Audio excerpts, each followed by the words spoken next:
Olá, seja muito bem-vindo ao canal do Contabilidade Societária. Quem vos fala é o professor Roberto Penha. Vamos falar hoje sobre um assunto muito importante, inclusive que sofreu diversas atualizações nesse ano de 2023.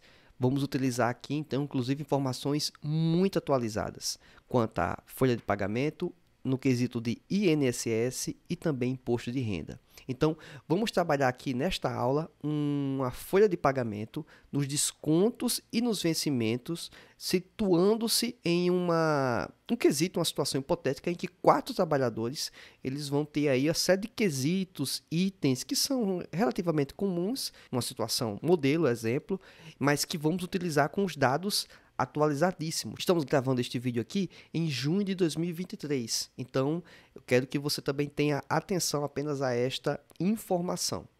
Vou utilizar aqui uma planilha do Excel, vou utilizar aqui uma apresentação no PowerPoint, em que vou apresentar um embasamento teórico e também legal, e vamos em seguida passar para a planilha, em que vamos fazer os cálculos e a apresentação desses resultados, ou seja, a teoria e a prática. Esse vídeo aqui é esperado que seja um item de 1 de 3, vai ser a primeira parte. Portanto, ao longo dos próximos dias vão ter novos vídeos. Então, você vendo esse vídeo, talvez daqui a algum tempo, já vão existir esses novos vídeos. E eles vão estar postados na descrição deste aqui. Então, vai formar uma playlist. Existem já conteúdos anteriores que também tem links aqui já informados. Também existem podcasts que tratam sobre a temática de forma teórica, e também estão disponíveis, link também na descrição. Qualquer grande novidade ou até mesmo uma errata sobre qualquer coisa que possa acontecer estará na descrição deste vídeo. Também quero informar que o campo de comentários pode ser muito propício para qualquer levantamento, apontamento e, lógico, só peço que você tenha um pouco de ponderação, porque se você ver esse vídeo daqui a 2, 3 anos, alguma coisa pode ter mudado, certo? Então, apenas peço que você tenha um pouco de ponderação e senso quanto a algum tipo de observação a ser feita, tá certo? Então, deixa de conversa, vamos para a nossa aula, tá certo? Peço aí que você tenha bastante atenção, obviamente, pois vamos trabalhar aqui numa situação em que temos alguns dados gerais. Quais são eles? Vamos trabalhar aqui com a empresa chamada Alfa, que é sediada em uma cidade de uma capital brasileira, pertence ao setor de comércio e possui 4 funcionários, conforme uma listagem que está abaixo. Então, temos o salário aqui de 4 trabalhadores, Efraim, Manassés, Ruth e Débora, e seus respectivos vencimentos. Observe que já estamos considerando o salário mínimo atual de 1.320.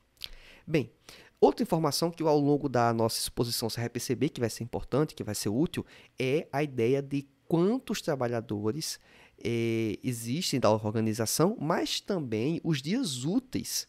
Pois dentro do quesito do descanso semanal remunerado, devemos saber quantos são os dias úteis e dias não úteis a considerar.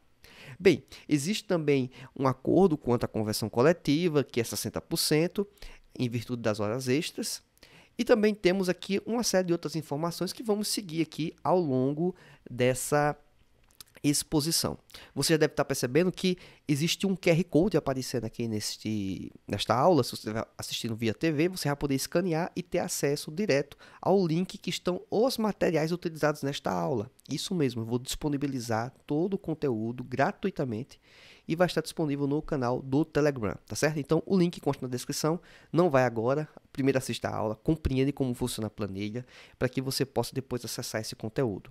Lembrando que ela está totalmente, vamos dizer, vinculada, então você tem que ter muito cuidado quanto ao uso dela, já que ela tem uma série de informações aí que já estão planilhadas e com fórmulas que são extremamente corretas, estão adequadas, então não é para mexer na fórmula, é apenas alimentar o que é de fato solicitado. Então temos esse cenário aqui. Agora vamos também em algum momento falar sobre, obviamente, a nossa própria exposição de slides. Vamos começar aqui primeiro com um disclaimer. Sempre se atentar às alíquotas vigentes dos tributos. Eles mudam, certo? Observar também essas leis específicas que podem variar de organização para organização, de setor para setor. Outro quesito também que devemos observar é que, por mais que eu esteja utilizando um modelo de referência aqui com uma série de situações, eu estou trabalhando num ambiente controlado. E isso, obviamente, faz com que não se possa ter grandes extrapolações do que vai ser apresentado. Então, Se qualquer outra extrapolação, aplicação fora do que é apresentado aqui, vai estar por sua conta e risco, lógico. Então, esse aqui é um conteúdo educacional. Primeiro elemento também que quero apresentar, quanto ao quesito legal, é que existe uma ordem da legislação. Lógico que a gente não vai discutir questões jurídicas legais aqui, mas vamos apenas reforçar que existe uma hierarquia. Constituição Federal, a CLT, as leis, existem também decretos, existem também as próprias convenções coletivas de setor, comércio, serviço, hotelaria, que você deve seguir esses setores. E, em alguns momentos, vai ter também um acordo interno dos empregados de uma empresa junto com a sua empresa. Isso pode ocorrer? Pode, depender também até do tamanho da organização. Isso é algo que pode ser viável acontecer. Então, existe uma hierarquia a ser observada.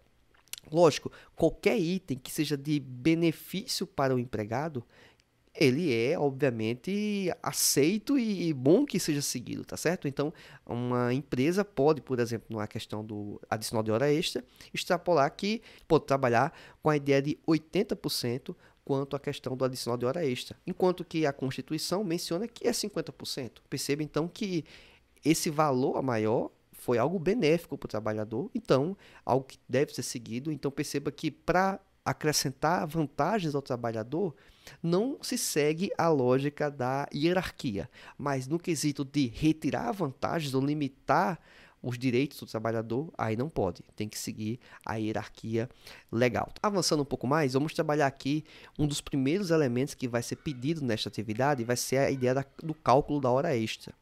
E a Constituição Federal, ela já apresenta a quantidade mínima que deve ser considerado no adicional da hora extra, que deve ser de 50%.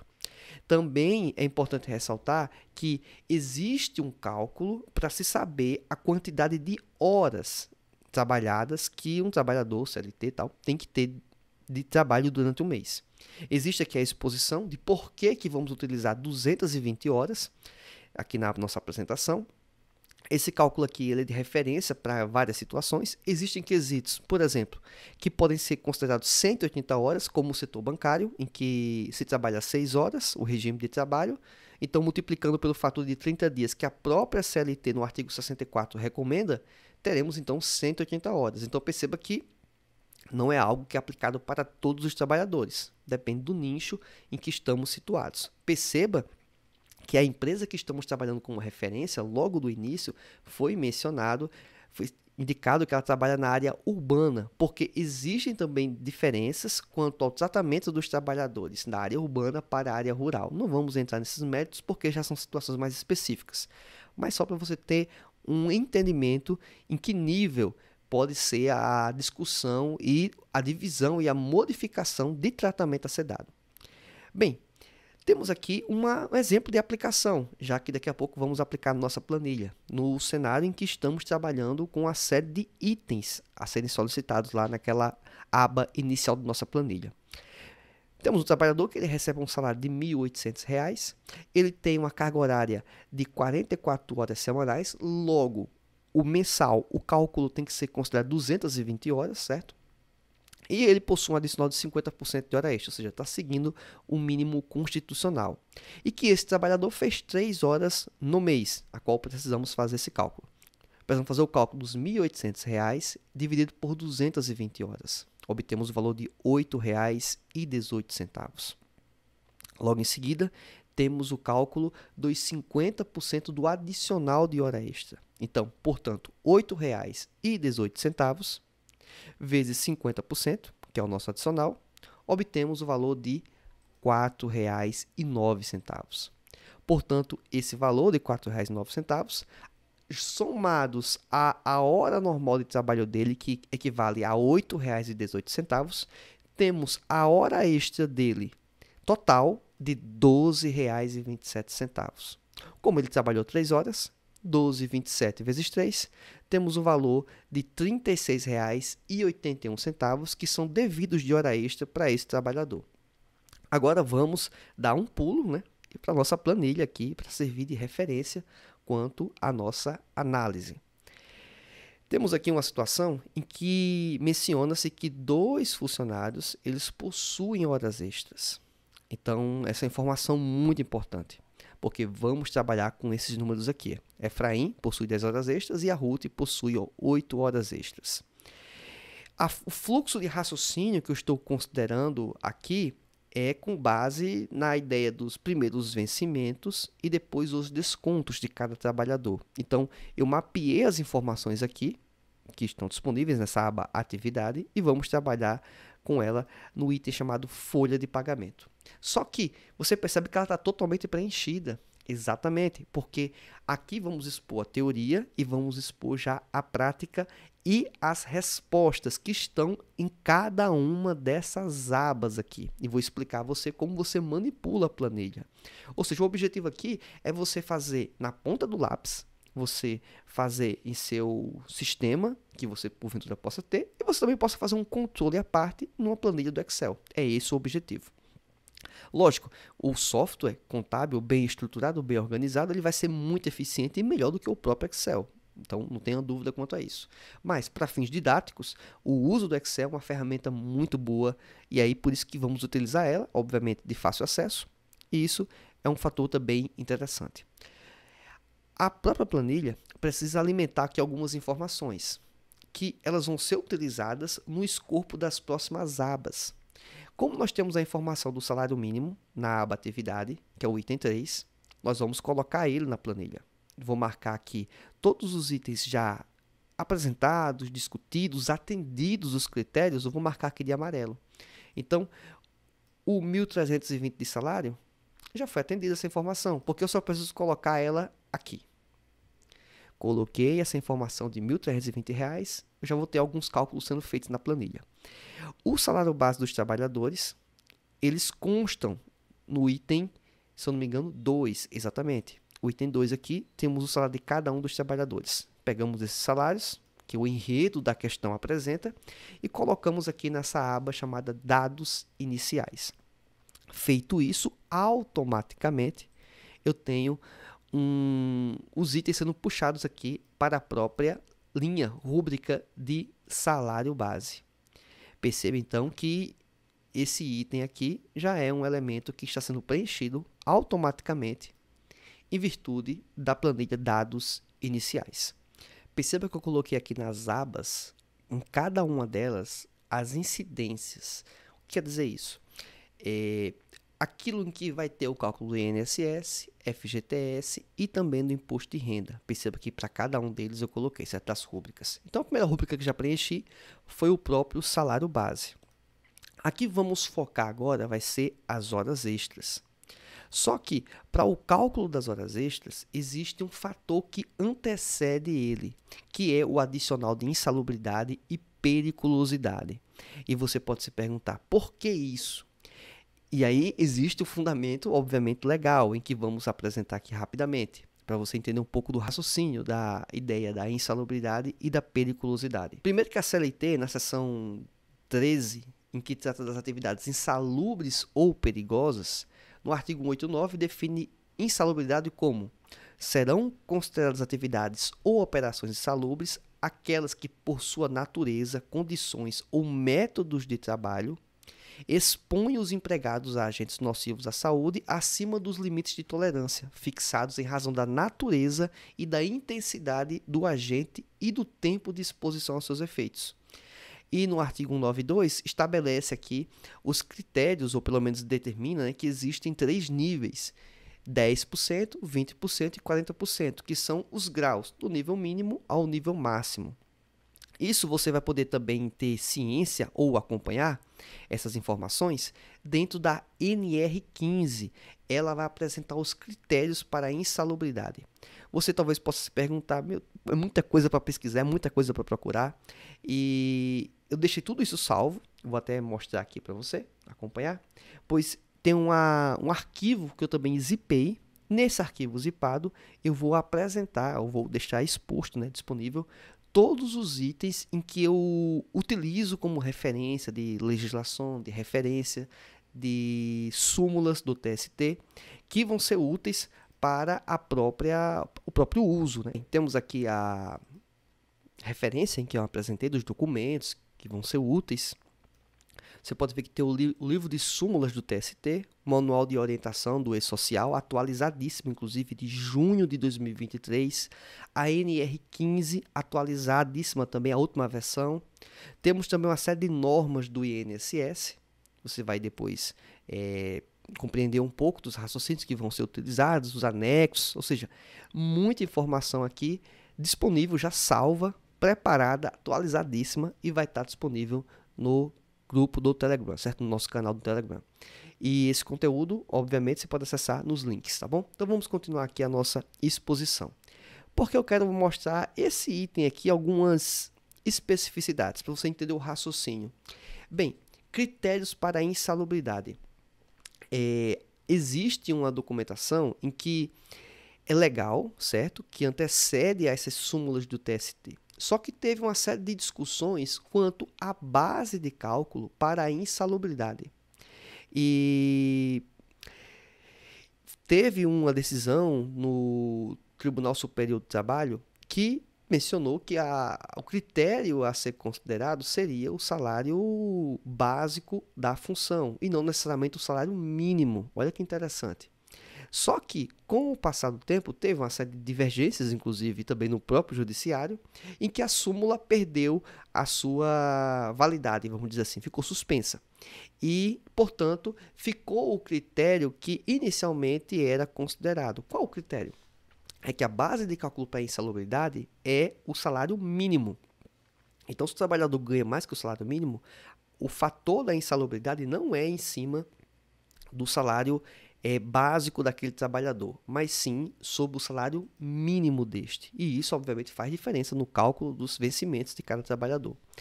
Isso aqui é apenas um exemplo de como as coisas mudam, ou seja, tem uma lei e existe a interpretação da lei. Cria-se a jurisprudência. E essa jurisprudência ela pode depois, inclusive, cair, certo? Então, quem fez a própria suspensão dessa norma do TST, dessa jurisprudência que estava se formando no TST, foi o próprio STF. Então, inclusive uma decisão liminar, tá certo? Então, só para deixar claro como funciona esse raciocínio. Bem, também temos a periculosidade. Já falamos sobre a insalubridade e a periculosidade. A insalubridade se envolve a questão de você estar exposto a agentes nocivos à sua saúde. Basicamente, seria esse o grande ponto. A NR15 vai ilustrar, vai especificar uma série de informações quanto quais são essas áreas, esses setores, os agentes nocivos que devem ser considerados, inclusive indicar o fator, se é o fator de grau mínimo, médio ou máximo. Quanto à periculosidade, é a ideia de risco de vida. Basicamente, seria esse o grande ponto. E a própria CLT, também no seu artigo 93, apresenta algumas informações, como exposto a inflamáveis, explosivos, energia elétrica. Então, profissionalidade de segurança, né? Vigias, vigilantes, pessoal que acompanha carro forte. Então, você perceba que existe uma série de riscos nessa área, militares, então, normal. A questão é, não se pode, dentro do próprio âmbito da justiça ou do ambiente legal, nós não podemos receber o adicional de insalubridade e periculosidade de forma cumulativa, porque existem funções que existe o risco de estar exposto aos dois riscos, né? Tanto a periculosidade como a insalubridade, mas se escolhe uma das duas, obviamente é que for melhor para o trabalhador. Quanto à periculosidade, o próprio artigo 93 da CLT estabelece que deve ser 30% sobre o salário, certo?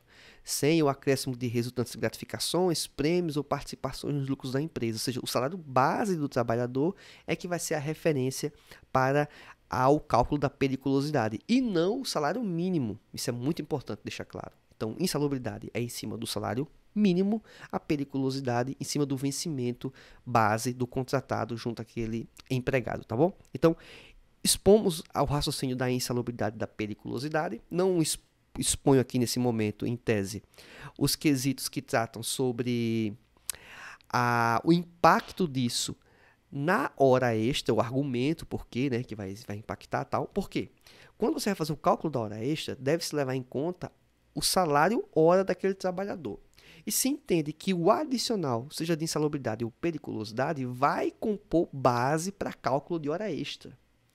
Então, considerando o salário base, mais o adicional que teve de insalubridade ou periculosidade, formamos a base de cálculo para a hora extra dos trabalhadores. Então, partindo do que já expomos aqui teoricamente, vamos voltar aqui para a nossa planilha e trabalhar exatamente com a aplicação, porque temos 2 funcionários que tiveram horas extras. O primeiro elemento que devemos adicionar é o próprio salário base de cada um deles. Como já falei, ao alimentar aquela aba de dados iniciais da planilha, já temos aqui o salário de cada um dos 4 trabalhadores. Acrescentamos aqui o adicional de insalubridade e periculosidade. Como chegou nesses números? Vamos expor agora. Olha só. Essa planilha, primeiro, você tem que expor, dizer quais são os trabalhadores que existem ou que estão sujeitos à periculosidade e insalubridade. Vamos observar aqui, independente do que está já alimentado na nossa planilha, quem recebe o quê? Ruth possui adicional de insalubridade de 20% em virtude do risco médio da atividade exercida. Então, temos Ruth com esse percentual. Também temos o Manassés, em que também recebe um adicional de periculosidade. Então, vamos marcar esses dias aqui, porque vamos atender exatamente a estes itens. Perceba que aqui está só dizendo os itens em que eles estão expostos. No caso de Ruth, é necessário expor o grau. No caso, foi falado que é grau médio, 20%. Vamos para a nossa aba de insalubridade e periculosidade e vamos responder ao seguinte quesito. Preste bem atenção agora, aqui na nossa planilha, eu deixei aqui um campozinho em que você alimenta as informações. Se o trabalhador tem periculosidade, insalubridade ou nenhum dos itens. Então, perceba que ao longo de cada célula dessa, eu tenho aqui um botão de lista em que eu posso escolher o que aquele trabalhador está sujeito. Perceba que quando eu marco periculosidade, ao lado vai estar 30%. Se eu marcar insalubridade, pediu para informar a alíquota. Olha que interessante. Então, eu teria que clicar aqui dentro da célula e informar a alíquota. Esse é o critério. Se é periculosidade, 30% direto, já está absolutamente adequado. Se é nenhum, o percentual fica 0 e, obviamente, não vou ter os demais cálculos, porque não existe esse fator de insalubridade ou periculosidade para aquele trabalhador. Como no nosso trabalho aqui, nosso modelo, Manassés, ele está sujeito a periculosidade, você pode perceber aqui o item 8, e a Ruth a insalubridade. Temos aqui periculosidade. Ao colocarmos esse item, automaticamente nossa planilha, com a fórmula aqui, o SI, né, que você deve estar vendo que é um pouco longa, colocou aqui os 30% automaticamente. O valor base de referência ficou R$ 2.300. Por que valor base de R$ 2.300? Porque esse é o valor base do salário do Manassés. Perceba que essa informação está sendo puxada aqui, da aba de dados iniciais. Perceba a importância de você colocar essa informação aqui. Dada essa informação, temos aqui o valor adicional de R$ 690 de periculosidade que se aplica a Manassés. Ou seja, R$ 2.300 vezes 30%, 690. Perceba que a planilha aqui está bem simples nesse quesito aqui, né? A célula I3 vezes a célula J3. Quanto à insalubridade, percebemos que a Ruth teve 20% de risco médio, qual nós colocamos. O valor base é 1.320. Pouco importa o quanto Ruth ganha. Vamos até verificar o quanto Ruth ganha. Ela ganha R$ 4.000, salário base. Mas para insalubridade e periculosidade, estamos considerando os 1.320, que é o salário mínimo.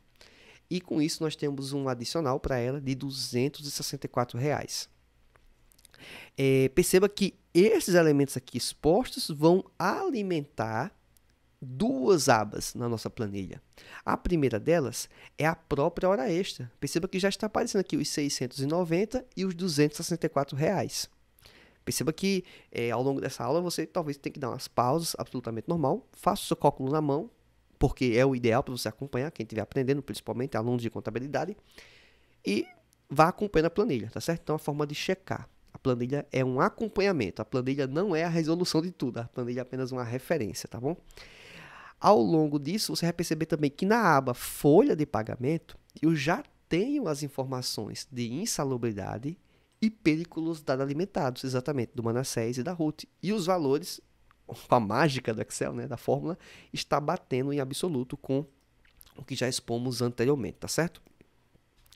Agora, com o salário base já alimentado, a insalubridade e periculosidade também já alimentada, vamos para a hora extra. E a hora extra, já temos aqui a informação inicial, mas vamos ver o que é que a atividade pede de hora extra para esses trabalhadores. E vamos sempre marcando aqui de amarelo. Quanto à hora extra, menciona-se que a Efraim teve 10 horas extras e a Ruth 8 horas extras. Essa informação é muito importante para considerarmos, logicamente, o cálculo, dado já a nossa exposição teórica anteriormente. Eu vou marcar aqui de amarelo, porque esse é o item que vamos perseguir agora para resolver. Vamos aqui na aba de hora extra. Temos aqui o valor base do salário dos trabalhadores, o valor de insalubridade e periculosidade já apresentado, puxando automaticamente da planilha, não preciso digitar nada aqui. Aqui nós temos a nossa base para as horas extras, ou seja, essa base para horas extras tem um quesito muito importante. Por quê? Esse item aqui, ele está levando em conta o salário base mais os adicionais. Perceba então que Manassés tem R$ 2.300 mais 690, a base dele é 2.990. Então, qualquer cálculo que for fazer de hora extra com Manassés vai ser nesse novo parâmetro. Só vamos verificar se Manassés está entre os trabalhadores. Não está. Quem está nesse ambiente é Efraim e Ruth. Perceba que na nossa fórmula aqui, no nosso trabalho, está puxando inicialmente os valores aqui, né, de carga horária trabalhada, valor da hora, tal. Por enquanto, a planilha está puxando o cálculo de todo mundo. Um pouco mais à frente, você vai perceber que só vai aparecer os valores reais só de quem exerceu e teve, de fato, as horas extras. Então, por enquanto, aqui a fórmula, a nossa planilha, ela trabalha apresentando a hora de trabalho de cada um dos trabalhadores. Então, Efraim, Manassés, Ruth e Débora. A carga horária, 220 horas. Por que isso? Porque apresentamos isso desde o início, que é uma empresa que trabalha com 4 funcionários, e esses 4 funcionários são uma empresa comercial e trabalha, obviamente, geralmente, né, com raríssimas exceções, regime de 44 horas, tá certo? Por isso, então, 220 horas de referência para a nossa exposição aqui.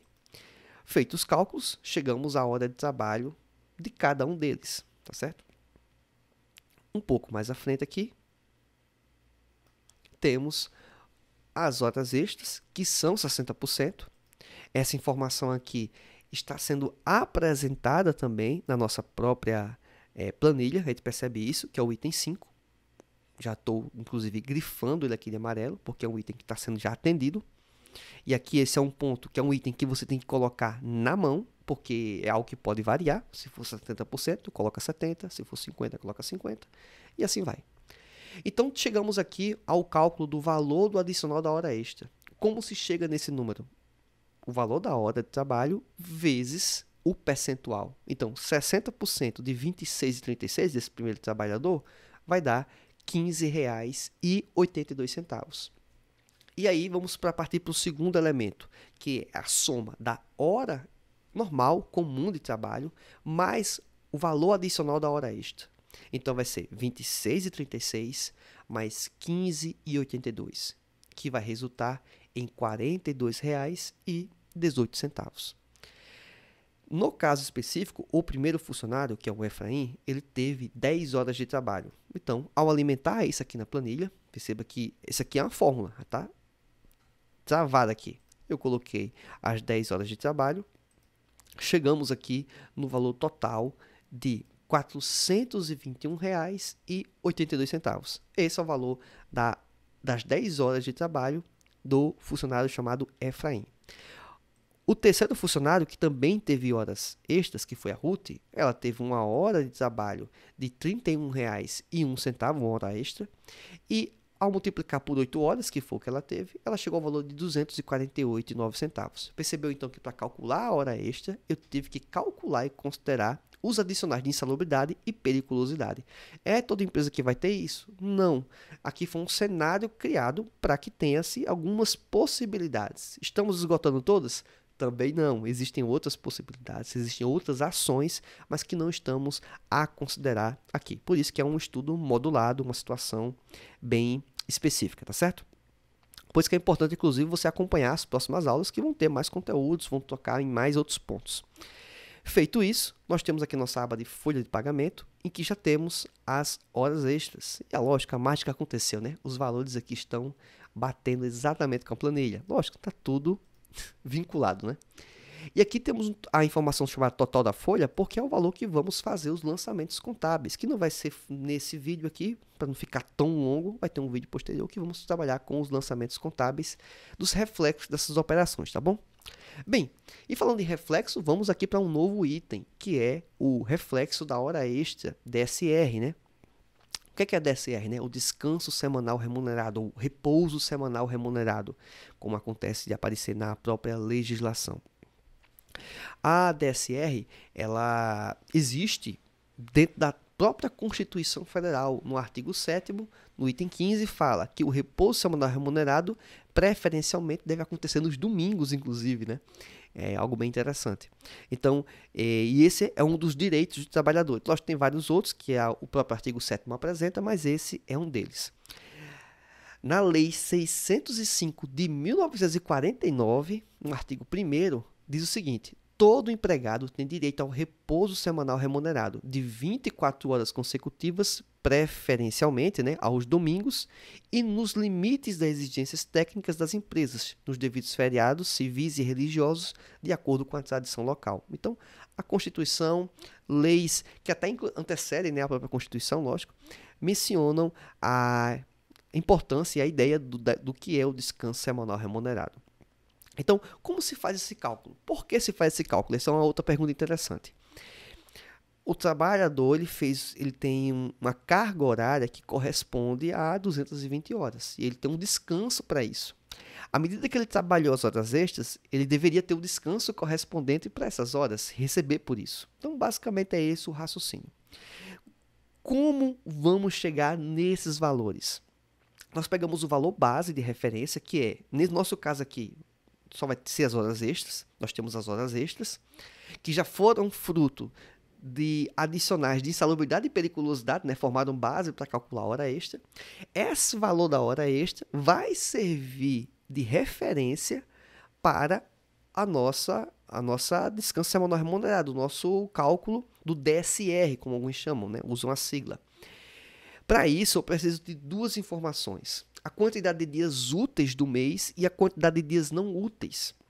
Então, eu pego o valor da hora extra, divido pelos dias úteis e multiplico pelos dias não úteis. Então, é esse o caminho, é essa a métrica. Bem, aqui já na nossa aba de DSR, e temos aqui exatamente as informações necessárias para isso, que são a quantidade de dias úteis, que são 25, e a quantidade de dias úteis, que são 6.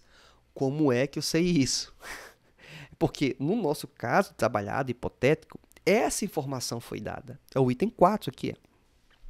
O mês possui 31 dias, com 5 domingos e um feriado.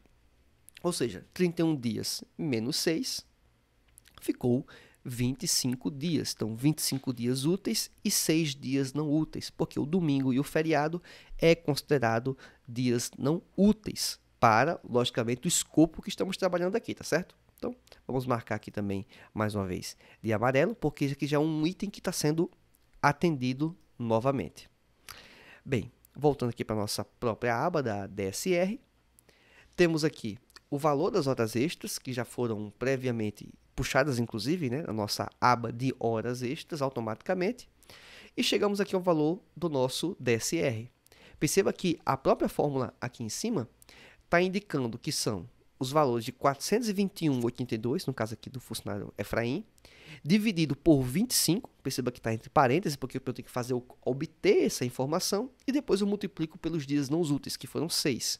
Portanto, aí eu chego no resultado, R$ 101,24 para Efraim e para Ruth, R$ 59,54. Mais uma vez, quando vamos para a aba de folha de pagamento, em que estamos apresentando aqui esse resumo, aqui, esse escopo aqui geral, temos as informações devidamente apresentadas. Então, vamos marcar também aqui de amarelo, porque já um item superado. Vamos observar aqui nossa planilha, ou na nossa aba inicial de atividades, o que também já podemos fazer aqui quanto à ideia também de vencimentos.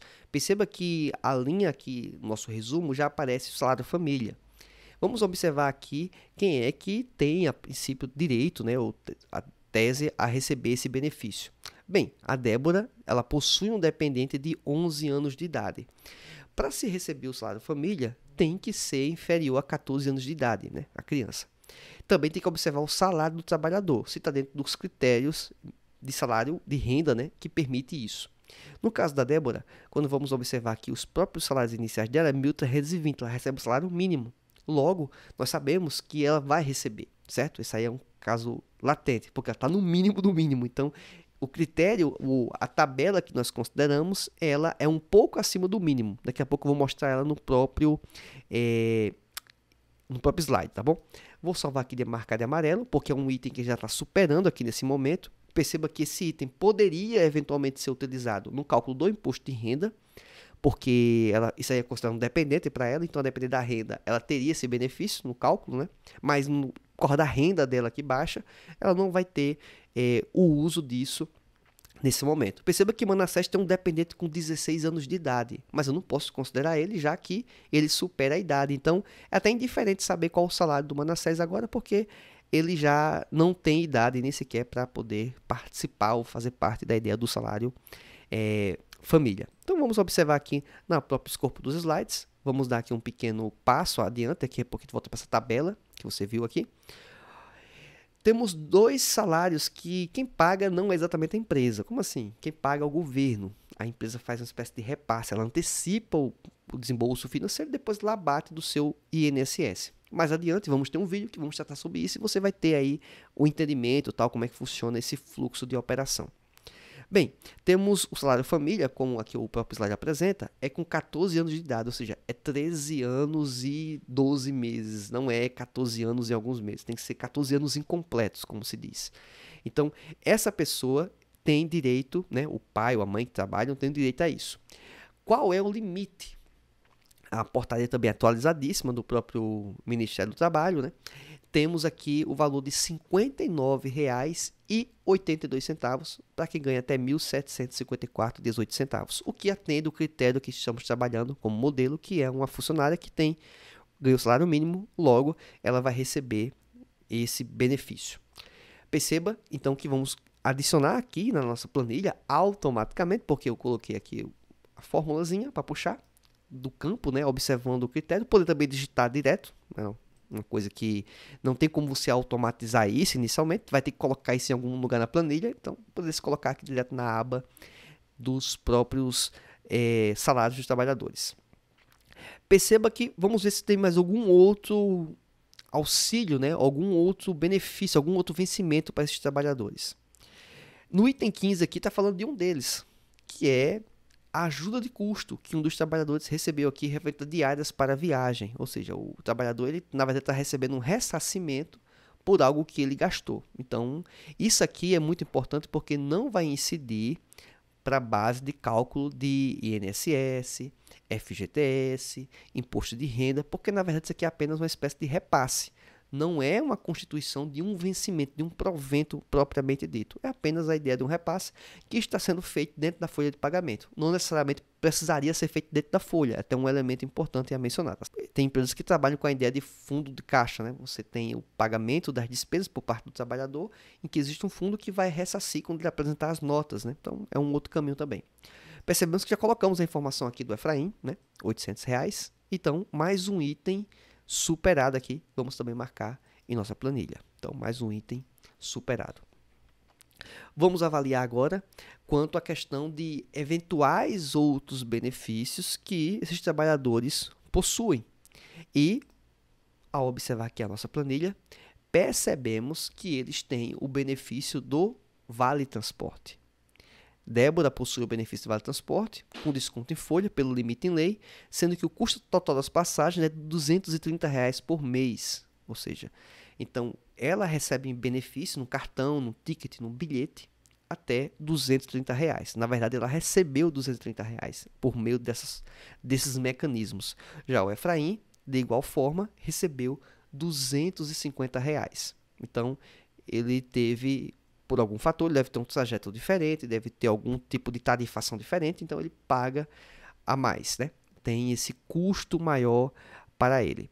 Perceba que esses dois valores aqui, somados, batem com a informação que consta aqui no item 6, que o total de gasto da empresa com os funcionários de Vale Transporte foi de R$ 480. Então, vamos atender esse item aqui na nossa folha. Vamos fechar aqui, marcando de amarelo. Perceba que a gente já está finalizando aqui quanto a essa questão de itens específicos pedidos, né? Lógico que vai ter ainda a contribuição do imposto de renda e o INSS que vamos ter que fazer, né? Os recolhimentos para esses tributos vão ter que fazer o cálculo porque vai descontar da folha de pagamento deles, bem como também do próprio Vale Transporte que vamos trabalhar agora. Antes de fazer o próprio cálculo em si, vamos mostrar, lógico, a ideia teórica, né? A Lei 7.418 de 85 institui a figura do Vale Transporte, né, como um benefício que o trabalhador vai ter. Existem fatores limitadores, né, de uso, tal, como tem parte aqui já exposto nos próprios slides. Não pode configurar como rendimento tributável para o trabalhador, não vai formar base de cálculo para INSS, nem também FGTS, então isso não se incorpora como vencimento, tá certo? É um benefício, mas não vai se incorporar como um vencimento para aquele trabalhador. Outro quesito também importante é que, ao considerarmos o próprio cálculo da folha do Vale Transporte, tem um fator limitador, que é o percentual de desconto que pode ser feito no contra-cheque do trabalhador, que é de 6% do salário base dele. E isso está, obviamente, na própria Lei 7.418 de 85, no parágrafo único, em que fala a respeito dos 6% sobre o salário básico do trabalhador. Então, temos uma situação aqui hipotética, um modelo, em que temos um funcionário que tem uma renda de R$ 1.600, o salário dele, né, base. No mês ele trabalha 22 dias, isso é importante, né? Então, ele tem apenas uma condição, diz aqui, seja ônibus ou metrô, uma para ir, outra para voltar. Então, ele pega 2 transportes ao longo do dia de trabalho. Então, o custo da passagem está em R$ 4,20, totalizando, então, diariamente R$ 8,40. Como ele recebeu antecipadamente, lógico, né? Os 22 dias feita a recarga no cartão ou a compra dos bilhetes, os tickets para entregar ele, teve um custo para poder viabilizar a ida desse trabalhador para a empresa de R$ 184,80. Então, isso formou aqui a base de contribuição, né, para poder comprar esses tickets, essas passagens para ele. Contudo, como ele tem uma renda, um salário de R$ 1.600, a empresa pode descontar uma parte para ele poder participar da contribuição do pagamento desse Vale Transporte, limitada a 6% do salário. A empresa pode descontar menos, pode ser 5%, pode ser 4%, pode ser 1%, ela pode nem sequer descontar se quiser. Não é obrigatório o desconto, certo? Ela tem a possibilidade de fazer uso disso. Vamos supor que a empresa faz o uso disso no limite que a lei permite, lógico, 6%. Então, pegando o salário dele, que é de R$ 1.600 vezes 6%, vamos obter um valor de R$ 96. Então, o valor que pode ser descontado dele é de R$ 96. Ao observar e comparar o valor de custo de compra de Vale Transporte e o valor a ser descontado, perceba que o valor a ser descontado é menor do que o custo de compra de passagens. Portanto, numa circunstância como essa, pode-se descontar os R$ 96 tranquilamente. Mas você vai ver aqui na planilha daqui a pouco que vai ter uma situação que vai mostrar uma outra alternativa, uma outra possibilidade. E por que não pode se descontar 6% do salário de qualquer trabalhador? Vai ter critérios, vai ter um limite. Não faz sentido você cobrar 6% de quem ganha R$ 10.000, que seria R$ 600, e você descontar R$ 600 do trabalhador, enquanto você pagou aí para ele, vamos supor, R$ 200 de passagens. Não faz sentido isso. É exatamente isso que vamos mostrar aqui na prática, porque vai ter um dos trabalhadores que vai ter uma renda que supera, né? E aí, mais uma vez, a planilha com a informação dos 6%, você vai ter que alimentar essa informação aqui na planilha. Existe a opção de escolha de Vale Transporte, porque o trabalhador pode optar por não receber o Vale Transporte. É uma opção. Ele pode se deslocar de qualquer modo, a pé, bicicleta, moto, carro, da forma que ele achar que é devida e se faz sentido para ele. Bem, Olha o que acontece aqui com esse funcionário especificamente. Porque dois deles recebem, que é o Efraim e Manassés, né? Não, Débora. Efraim e Débora recebem. Perceba que na nossa planilha, mais uma vez, existe a aba do sim e do não. Por quê? Porque ao optar por não, o cálculo do vale transporte nem sequer vai ser feito. Aqui, marquei o não. Desapareceu o cálculo do desconto sobre o salário do Efraim. Vou marcar o sim. Automaticamente, o cálculo já apareceu. R$ 348, é o desconto de 6% sobre o salário base do Efraim, que é 5.800. Perceba aqui para Débora, foi R$ 79,20 em cima do salário base dela, que é 1.320. Então, temos o valor do cálculo dos 6% sobre o salário desses trabalhadores, salário base. Agora tem uma informação muito importante, que é o valor total das passagens, do custo que a empresa teve para cada trabalhador. No nosso caso específico, não foi informado a quantidade de passagens, o valor delas. Foi dado um valor integral, líquido, né? Duro, assim. Ah, foi tanto no mês. No caso, o Efraim 250 e a Débora 230. Só que, para a Débora, é exatamente o que você viu no slide. Ela poderia ter um desconto de R$ 79,20, teve um custo total de 230. Qual o valor que vai ser descontado do contra-cheque dela? R$ 79,20. Mas só que no caso do Efraim, o custo para ele foi de 250 para comprar as passagens para ele. E se for fazer o desconto de acordo com o parâmetro dos 6% do salário, nós temos R$ 348, o que é superior. E não se pode descontar desse trabalhador os 348. Vai ficar descontando o quê?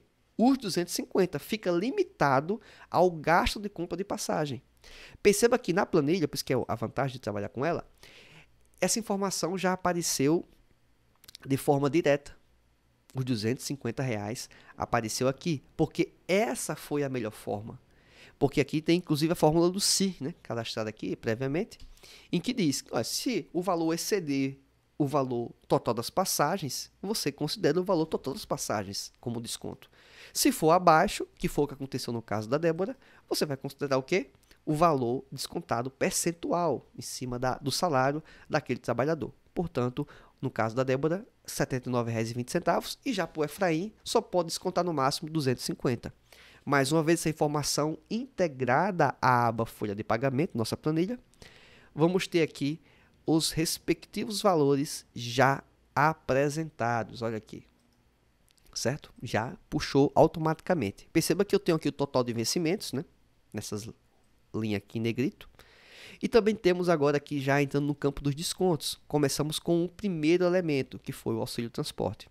Vamos agora para o INSS e também o imposto de renda. A gente vai chegar também no imposto de renda, inclusive puxar aqui para a planilha, porque você percebi agora, inclusive, que essa informação não foi puxada ainda. Então, a gente vai fazer aqui automaticamente. Então, perceba que nem sequer está tudo respondido, né? A gente vai puxar daqui a pouco essa informação. Vamos agora para a questão do INSS. Vamos aqui para a nossa apresentação de novo, PowerPoint, em que vamos aqui dar uma rápida lógica, né, explicação do como é que funciona a ideia do INSS. Primeiro, existem faixas alíquotas do INSS. Para quem ganha até 1.320, que é o salário mínimo, a alíquota é de 7,5%. Alguém pode perguntar, como assim, Roberto? Até o salário mínimo? É porque, a depender da área que a pessoa trabalha, ela pode ser horista, então ela vai receber menos do que o salário mínimo mesmo, certo? Trabalhou lá a quantidade de horas que vai, sei lá, o salário dela no mês vai ser R$ 800. Então, ela vai ficar na primeira faixa, que é até 7,5%. À medida que o salário vai superando esse valor e vai entrando nas faixas seguintes, existe um fator que a diferença de cada faixa vai ser tributado na nova alíquota, que vai ser 9%, 12% e 14%. Então, se o trabalhador, hipoteticamente, ele ganha R$ 1.500, até 1.320, o percentual é 7,5%. O que passa de 1.500 em relação aos 1.320, que seria 280, isso mesmo? 180, desculpa. 180, ele estaria na faixa de 9%. Então, pegaria 180 e multiplicaria 9%. Pegaria os 1.320 a 7,5, enquanto tem um valor lá, e apenas somo esses valores. Ou seja, o tributo do INSS, a de ser descontado do trabalhador, não vai ser uma alíquota específica, vai ser uma composição de alíquotas. exceto, lógico, se tiver na primeira faixa exclusiva, vai pegar lá os 7.000%. Mas à medida que o salário for maior, ele vai entrando nas outras faixas e pagando dentro daquelas faixas aquela diferença do valor inicial, base daquela faixa, para o valor final daquela faixa. Então, basicamente é esse o caminho. Vamos agora para a nossa planilha e, lógico, fazer a aplicação prática aqui, direto ao ponto. E aí você vai poder fazer também suas respectivas análises. Bem, temos aqui, mais uma vez, o salário dos trabalhadores e perceba que aqui é salário base de INSS. Por que salário base de INSS? Porque não pode ser o salário básico.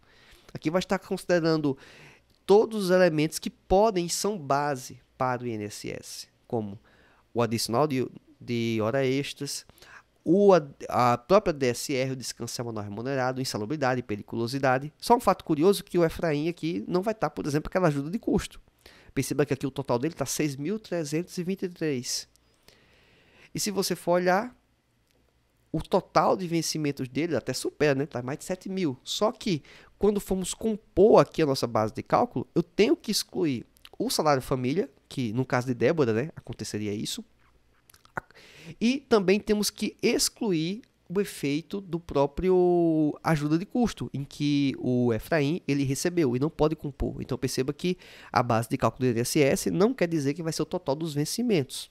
Então pode ter uma diferença nesse sentido. E também não ser também o salário base daquele trabalhador. Lógico, se tiver outros tipos de remunerações ou adicionais.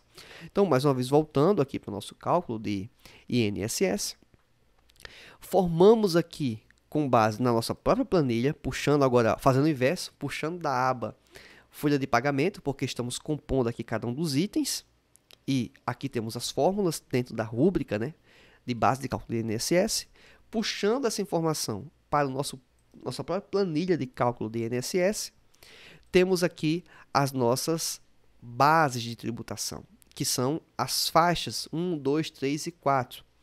Perceba que existe aqui uma aba dentro da nossa planilha chamada tabela INSS, porque está vinculado as fórmulas aos valores que constam nessa tabela. Ou seja, essa tabela pode ser usada no próximo ano, é só você alterar os dados, é só você colocar que agora aqui, por exemplo, o salário mínimo é R$ 1.500, colocou, automaticamente já vai ser feitos os ajustes.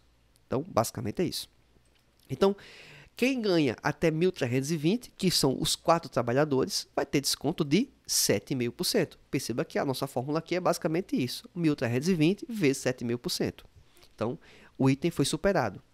Quando chegamos aqui na nossa faixa seguinte, a base, né, faixa 2, perceba que tem uma fórmula C aqui, né, que já está bem mais extensa, né? Essa fórmula vai ficando mais sofisticada ao longo do tempo, certo? O que é que essa fórmula faz? Ela diz o seguinte, olha, se é mais do que 1.320 e está inferior, né, inferior ao limite superior da faixa, eu vou fazer o cálculo dessa diferença, né, do valor inferior daquela faixa com o limite daquele salário do trabalhador. E se por acaso o trabalhador supera, que é o caso da primeira rúbrica ali, o Efraim, a primeira pessoa, que supera a segunda faixa, eu vou fazer o cálculo da diferença da segunda faixa de remuneração, que é quanto? R$ 1.251,29. É só você pegar a tabela do INSS e verificar que a diferença desses 2.571,29 menos 1.320,01 é exatamente os 1.251,29.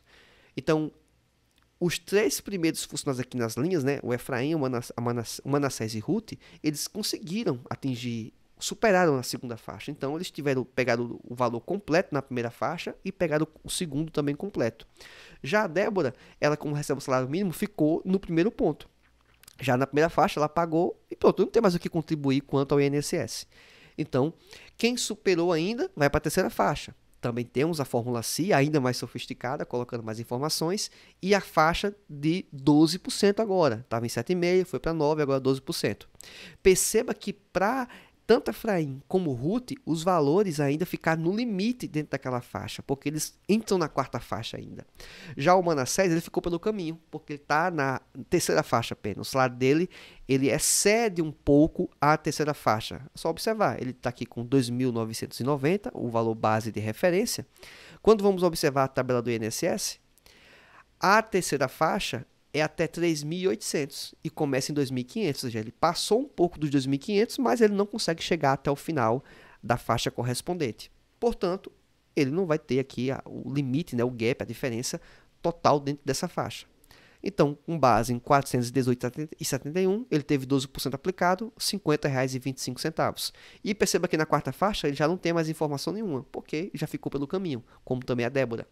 Já os outros dois trabalhadores, eles chegam dentro da última faixa, e no caso deles, eles estão totalmente dentro da faixa.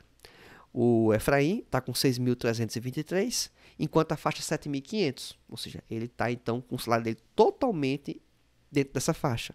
Ele não chegou a superar. Alguém pode perguntar, professor Roberto, e se superar? Se superar, ele só pode contribuir ao limite máximo da faixa. O restante ele não contribui mais. Mas também quando ele se aposenta, lógico, ele só vai se aposentar no máximo com o limite do período da referência, né? Que se ele contribuiu com o limite do sistema, ele vai se aposentar com o limite do sistema. Lógico, é feito um cálculo, uma média, não é bem assim, né? Dificilmente alguém se aposenta no limite, tá bom? O cara tem que começar ganhando limite desde cedo e continuar ganhando no limite, praticamente assim, para poder garantir isso, tá bom? Então, feito o mesmo raciocínio para a última faixa dos 14%, temos mais uma vez aqui os respectivos descontos que devem ser aplicados tanto para o Efraim como para a Ruth. A última coluna aqui, que é o total de desconto, basicamente é pegar as informações do valor descontado em cada uma das faixas e somar. Então, no caso do Efraim, R$ 99,00, mais 112, mais 154, mais 345. Totalizou quanto? R$ 711,00. Perceba que o cálculo aqui não é pegar o salário dele, olhar, ele está na última faixa e aplicar 14%. Não é assim. Se você fizer assim, você erra. Não é dessa forma. Então, você faz isso para cada um dos trabalhadores. Débora, como foi a que estava no salário base mínimo, né, na primeira faixa, teve apenas os R$ 99,00 de desconto. Então, perceba que esses valores que estão aqui estão, mais uma vez, na nossa planilha de referência. Olha aqui. Efraim com os 711, por exemplo, e a Débora com 99. Marcar mais uma vez de amarelo também é mais um item superado. E vamos agora para o imposto de renda. Lógico, né? Ganhou dinheiro, tem que pagar. Tem a mordida do leão, né? O leão é implacável, como se diz. Temos aqui mais uma vez a lógica da tabela do imposto de renda. E temos aqui uma figura que é atualizadíssima, que é a questão do desconto simplificado, que foi criado pelo governo na perspectiva de fazer com que ninguém que ganha menos que 2 salários mínimos pague imposto de renda. Basicamente essa é a estrutura, tá certo? Você pode perceber que os 2.112 aqui da primeira faixa, mais os 528, totaliza o que é hoje, em junho de 2023, 2 salários mínimos, ou seja, força a mão para que ninguém que ganha menos do que 2 salários pague imposto de renda. É esse o raciocínio.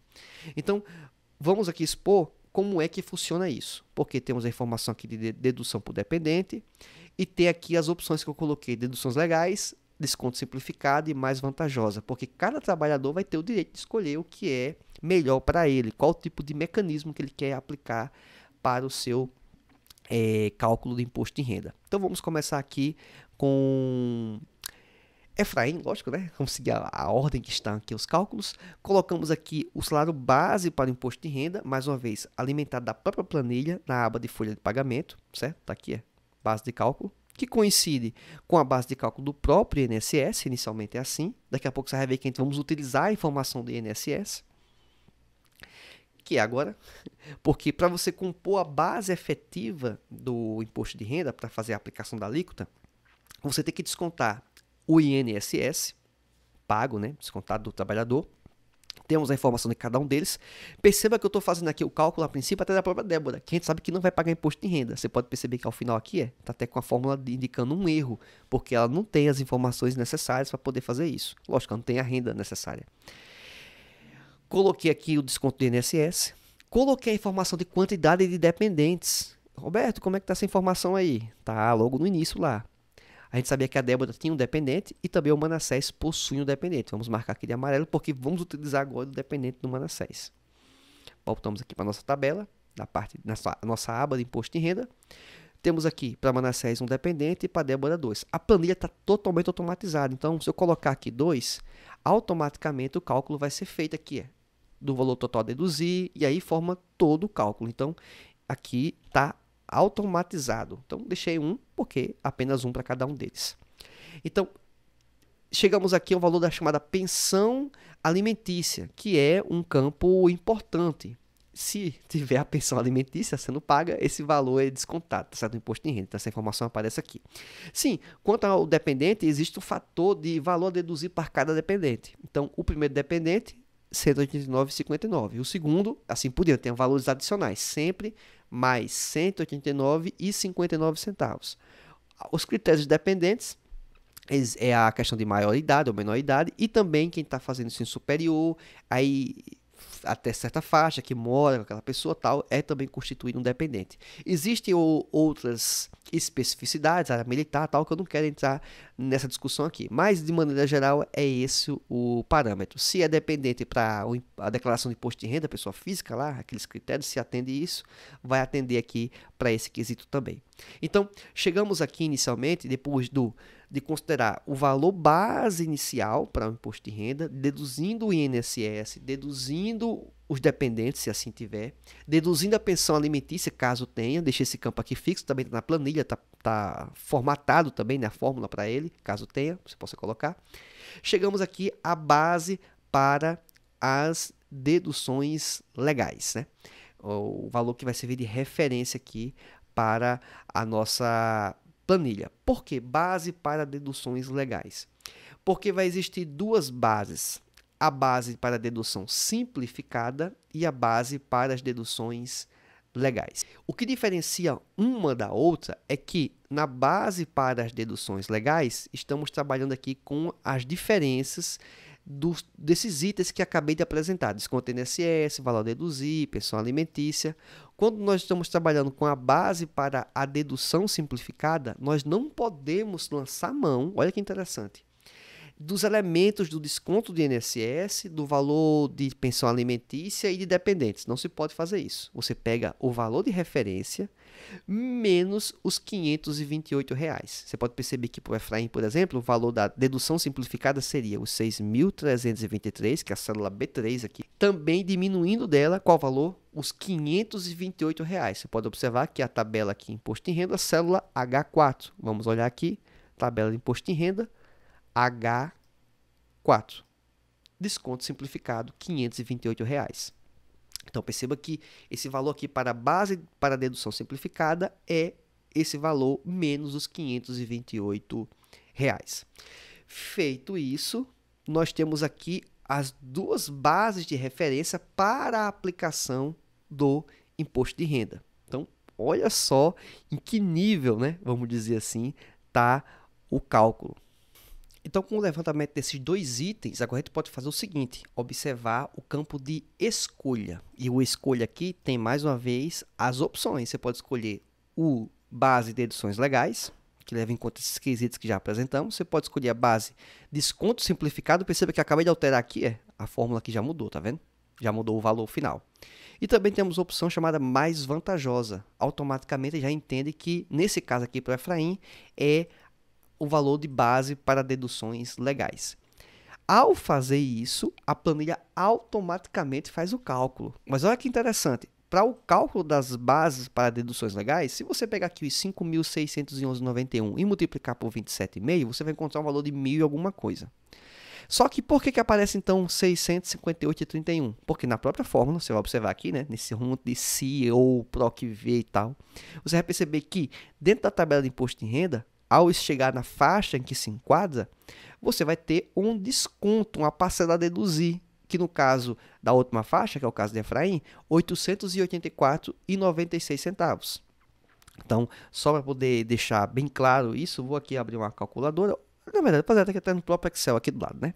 Aqui, eu tenho um valor de 5.611,91 vezes os 27,5, posso fazer aqui, deu R$ 1.543,27.